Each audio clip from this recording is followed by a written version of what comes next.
Yung iba guys, sila na lang yung pumupunta sa tinitirhan namin, and doon. And yung iba naman is, nag-PM sa akin sa Messenger, yun na, ko daw yung mga benta ko, yun, dinala ko yun guys, yung mga pagkain na yun, naubos siya guys, dinagdagan ko pa yun guys, kasi yung pinupunan ko is lumaki, hanggang sa lumaki, and rolling ko lang siya guys ng rolling, yeah. Tapos yung pagkain binibenta ko is dinagdagan ko ng mga skincare, yung mga whitening, yung sabon, yun, and pinapautang ko siya. Tapos yung mga ilang months, nag-suggest na naman guys, para na akong tour ko ng Mumbai. Yun yung ginagawa ko, papautang ko 1 month, 2 months, mga portable, gawin kung ano-ano lang guys, pinapautang ko.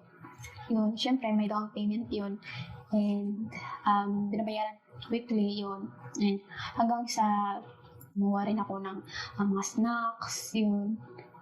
And hindi rin naman siya nagtagal guys, kasi in-stop ko siya dahil sa yung asawa ko, kasi pinapabenta ko. So, kapag hinayang naman guys, kasi ang laki pa naman yung kinikita ko. Kasi, kung kita ako ng 1 week, 3K, ganun.